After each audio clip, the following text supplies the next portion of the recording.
ભલે દેતા હોય દેજો, કઈ ના નથી પાડતો હું, પણ મા બાપ ને ચૂકીને બાપુ જો કોઈ પણ દાન કરો ને ક્યાંય લખાય નહીં, મહાપુરુષો ના પાડે છે, લખાય જ નહીં, દેવું અહીંયા દેજો.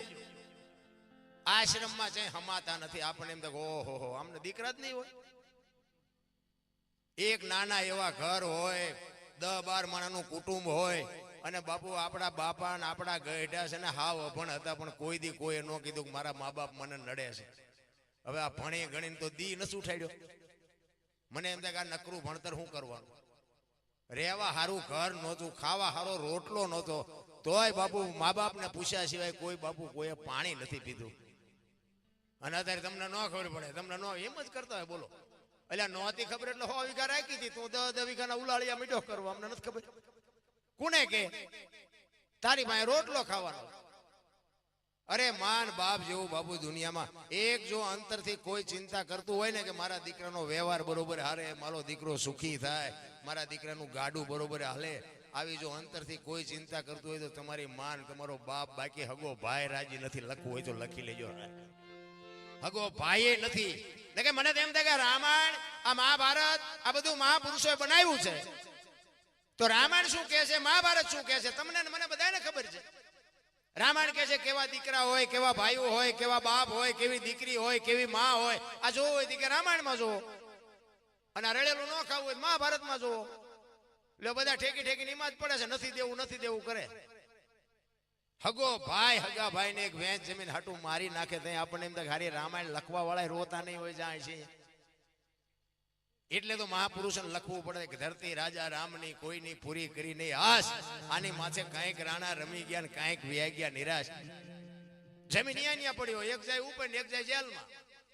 પછી ઓલો જેલમાં જોઈને ખબર કાઢવા જાવ એટલે શું કે ઓલું 50 વીઘાનું રહ્યું જાય ભલે જાય, પણ મને બારો કઢાવો તા વેચ જવા દીધી હોત તો તારે મોડું થઈ ગયું. સમયની બલિહારી. કોઈ એમ કહેતું હોય કે હું બળવાન છું, નહીં, ખોટી વાત. અમારો સમય હતો ને ત્યાં સુધી બાપુ એમાં નકરા ધોકા ફેરવા, અને અત્યાર સુધી ફેરવતા હોત તો તમારી ભેગા ન હોત, કાં વિયાઈ ગયા હોત ઉપર ને કાં માલપા હોત, તમારા ભેગા ન હોત. સમય હારે વળતા આવડે એનું નામ જ માણા કહેવાય. સમય આવે ને વળાંક મારી જાય. કચ્છનો બારવટીયો જેસલ જાડેજો સતી તોરલને લઈ નીકળ્યા ને, તેથી તોરલના હાથમાં એક તારો હતો ને જેસલના હાથમાં તલવાર હતી. બે વાત કરે છે. જેસલ કે છે તમે આખી દુનિયાને શું ફરમાવો છો, રાતે હુતા નથી, હુવા દેતા નથી, રાગડા તાણો છો. મારી તલવાર કરે ઈ તમારો એકતારો ન કરી શકે. તોરલ કે છે દરબાર ભૂલો છો, માર્ગે ચડો ખોવાઈ જાઓ, કોઈ નહીં ધણી થાય. નહીં કે મારી તલવાર વધે. તોરલ કે છે મારો એકતારો વધે. અને પછી જેસલ કે છે તો એનું પ્રમાણ આપો. એ કે સમય આવશે એનું પ્રમાણ. અહીંયા તોરલે 2 ભજન ગાયા હોત તો આ જાડેજો પીર થઈ જાય. એ તો એવા ઠેકાણે લઈ જવા પડે ને. વાત કરતા વાલ લાગે. દરિયાના કિનારે આવ્યા, હોડીમાં બેઠા ને હોડી મંડી હાલવા. મધ્ય દરિયે ભૂગીને બાપુ પવને દિશા બદલાવીને ખોડા જેવડા જોડા મોભા મીડાને ઉલળવા. તેથી કચ્છનો કાળો નાગ મીડો ધ્રુજવા. હો બાપુ ચારે બાજુ નજર કરી. એમ તમારા અને મારા જેથી છેલ્લા શ્વાસ હોય તેથી દીકરા હશે ને વહુ હશે ને ભાઈઓ હશે, છોડાવી કોઈ નહીં કે બાપુ. એ તો એવા સમર્થ સદગુરુનો સથવારો હશે તો જ મોત સુધરવાનું, બાકી રોતા નથી આવડવાનું. લખી લેજો મારા રામ. આ બળનો બુદ્ધિનો વિષય જ નથી. મેં ઠેકડા ભર્યા એવા તમે કોઈએ નહીં ભર્યા હોય.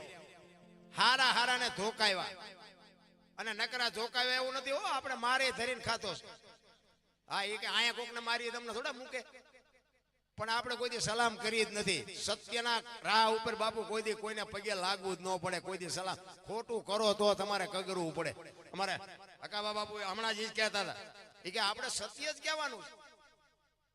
અને એમાં જરા મીડિયાનો સમય આમ આમને હા પડવા એના કરતા ભૂલું કાઢવા વાળા સાચાઈ કે આવડો સુકેશ છે.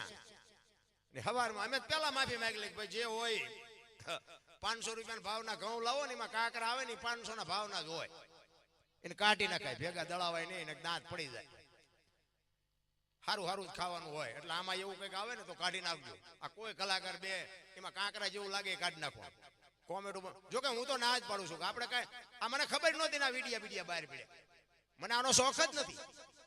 તમને જે લાગતું હોય. અને મારા વિડીયા તમે જોતા હોય તો એમાં હું કોઈ દી જિંદગીમાં બોલ્યો જ નથી કે આ કરજો ને ઓલું શું કહેવાય ફોલો કરજો ને પૂંછડું કરજો ને રૂપડું. મને એમાં કઈ ખબર જ નથી પડતી અને મારે કરાવવાય નથી. એ તો રામદેવજી બાપા ને બાપુ સારું લાગતું હશે ને એ તમને કહે કર તેદી કરશે. બાપુ 2 હાથ વાળો શું દે, જેથી 1000 હાથ વાળો દે તેદી ભૂખ ભાંગે. માણાથી શું થવાનું હતું. અને હું તો પ્રોગ્રામમાં જાઉં અહીંયા કહું કે તમે આ બધા અમારા જ્યાં સુધી લોએશન કહીએ કે બોલીએ કે ત્યાં સુધી પછી તમે નથી બોલાવવાનું. એ ખબર છે હવે દરબાર જ્યાં કહીએ કે બીજાને કહો એટલે આખી દુનિયા સ્વાર્થી છે, એમાં કાંઈ લેવા દેવાનું હોય નહીં. પણ એ કચ્છનો બારવટીયો બાપુ સતી તોરલ પાય રહ બરફની પાય ડોગળે ને મીડો રોવાઓ. તોરલ હોડી હમણાં બુડી જાય ને આપણે મરી જાહો. અને ત્યારે તોરલ કહે છે કે જાડેજા તમે કહેતા હતા ને તલવાર મારી વધ્યા દરિયાન મડો કાપવા, તેથી જાડેજા માથે હું વીતી છે. તોરલ મોત આવી ઉઘરાણી કરશે મને ખબર નહોતી. તોરલ મને આમાંથી બચાય. તેથી બાપુ એક ભારતની આર્ય નારી એમ કહેતી હોય મજા કરો જાડેજા, હું તમારી ભેળે છું. હું કામ મૂંઝાવ છો? અલગ જણી હમણાં હોડી પુગાડી દે. તમે મૂંઝાવમાં તમે રોવોમાં પણ આહુડા રોકાય નો પાડવા હોય તો પડી જાય એવી હાંકડીમાં આવ્યો હોય. અને આપણે હાંકડીમાં આવી તારે જ હનુમાન ચાલીસા ચાલુ કરવી.